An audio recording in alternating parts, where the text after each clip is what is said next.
Hey everyone, so this is my first video and I'm quite nervous while shooting this. I've even before starting this video I've thought 3 nights completely about it. So while I peel the garlic, let's talk about overthinking. So as someone जो कि हर दिन overthinking से गुजरता है और हर छोटी बात पे ओवरथिंक करता है, let's talk about it. First things first, over thinkers जितना लोग सोचते हैं उतने होते नहीं. मतलब मैं ये बोलना चाहती हूँ कि जो लोग सोचते हैं कि they are overthinkers, they are not quite the overthinkers, क्योंकि it's not an aesthetic thing, right.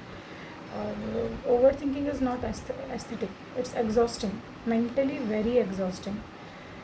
अगर तुम किसी भी ओवर थिंकर से पूछो क्या वो ओवर थिंकिंग करता है, तो एज आवर जनरेशन हमें ये लगता है कि हम सब ही ओवर थिंकर्स हैं, लेकिन दैट्स नॉट द ट्रुथ. हर कोई ओवर थिंकर नहीं होता. जो एक्चुअल ओवर थिंकर होते हैं, इट्स लाइक सोचो कि कोई एक कंप्यूटर है, उसके बैकग्राउंड में 50 टैब्स चल रहे हैं. ओवर थिंकर्स की रियलिटी ये होती है. They not just over think things, they over survive that situation. अगर मैं ये करूँ तो क्या हो जाएगा, अगर उस सिचुएशन में ऐसा होता तो क्या होता. लाइक हर पॉसिबल सिचुएशन में ना हम खुद को इमेजिन करते हैं कि हम ये चीज़ सह रहे हैं, हम ये चीज़ कर रहे हैं. तो ये ना इमोशनली और मेंटली बहुत एग्जॉस्टिंग होता है. लाइक कैसे कैसे तुम किसी को बोल सकते हो. और सबसे सबसे शक करने वाली बात क्या पता है, कि हमारे फ्रेंड सर्कल में ना हमें सब एडवाइस क्या देते हैं कि यार इतना सोचना ही क्यों है ना, सोचना बंद कर दे, सोचने से पहले, काम करने से पहले इतना क्यों सोचना है ना. एज इफ हमें तो बहुत मज़ा आ रहा है ना सोच के, हम तो बहुत खुश हैं कि हमारे दिमाग में ये सब चल रहा है बोल के.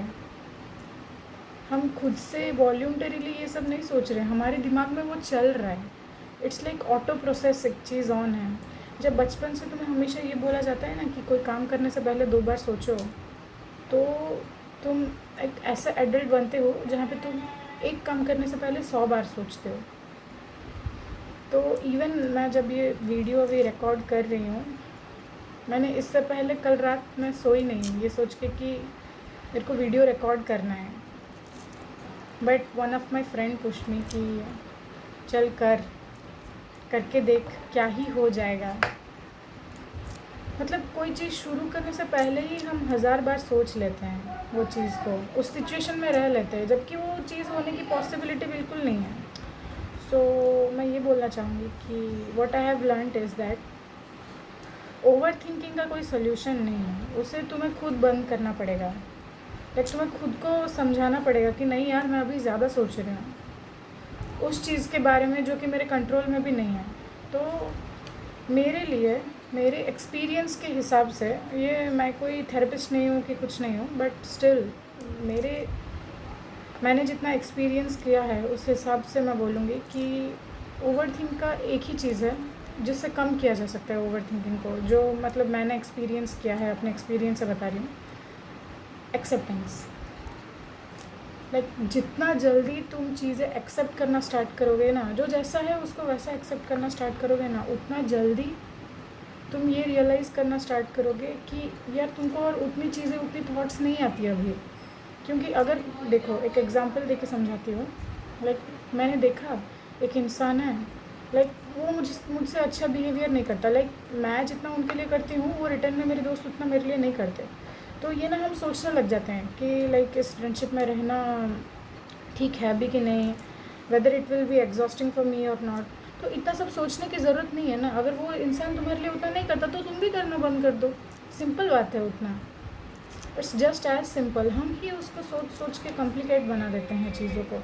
लेकिन वो हमारी भी गलती नहीं है, क्योंकि हमारा वो कोप अप मैकेनिज़्म ही वैसा है. हम सर्वाइवल मोड में ही जी रहे हैं हमेशा. इसीलिए ये न हेल्थ के ऊपर भी नेगेटिव इम्पैक्ट करता है. So according to me, the one thing you can do is acceptance. You have to accept people as they are and meet them there where they meet you. तो ये चीज़ एक है जो कि एक्चुअली में काम करता है। मैंने जितना सीखा है मेरे एक्सपीरियंस के हिसाब से कि अगर कोई एक दोस्त है तुम्हारा, सोचो वो तुम्हारे लिए वैसे अवेलेबल नहीं रह पाता जैसे तुम अवेलेबल रह पाते हो, तो उसको मतलब वो वैसा है बोल के वो उतना अवेलेबल रह पाता है ना, वो तो तुम नहीं है ना। मतलब तुम उसके बॉडी में जाके तो ये नहीं कर सकते ना, वो तो तुम्हारे बियॉन्ड कंट्रोल है, how he behaves with you और how she behaves with you. लेकिन तुम्हारे कंट्रोल में ये है कि how you behave with them, right. तो ओवर गिविंग करना भी बंद कर दो ना। द थिंग इज़ दैट कि overexplaining, overanalysing the situation is exhausting. और ओवर थिंकर्स ये करते भी हैं, like being an overthinker, मैं भी ये बहुत बार करती हूँ। लाइक मुझे ऐसा लगता है कि मैंने कई बार ऐसे सिचुएशंस इमेजिन कर लिए होंगे दिमाग में जो कि होने भी नहीं वाला है, और वो चीज़ मेरे कंट्रोल में भी नहीं है, लेकिन मैं उसको इमेजिन करके ओवर कॉम्प्लिकेट करना चीज़ें हमें अच्छा लगता है, मुझे अच्छा लगता है। लेकिन मेरे दोस्त है वो बोलते हैं यार सोचना बंद कर दे। ऐसे तो मेरा नहीं होता ना कि वो बोल देंगे और मैं सोचना बंद कर दूँ, wow thanks for the advice, मुझे तो पता ही नहीं था कि मुझे सोचना बंद करना है। ऐसा तो नहीं होता ना। लाइक सोचना बंद करना है, बट वो सोचना कैसे बंद होगा, तुम्हें खुद को दिलासा देना पड़ेगा कि नहीं वो इंसान वैसा ही है या वो सिचुएशन वैसा ही है। मुझे बस अपने माइंड को पीस में रख के उससे गेट थ्रू कैसे करना है, लाइफ को और एन्जॉयबल कैसे बनाना है। अगर तुम एक छोटे डिसीजन से पहले भी 100 बार सोचोगे तो वो कितना एग्जॉस्टिंग हो जाएगा। अगर कोई लाइफ में बड़ा डिसीजन लेना होगा उससे पहले तो तुम सोच सोच के खुद को ही एंड कर दोगे। तो द थिंग इज़ दैट, तो उतना ही कहना है मेरे लिए उनको। और ये बात की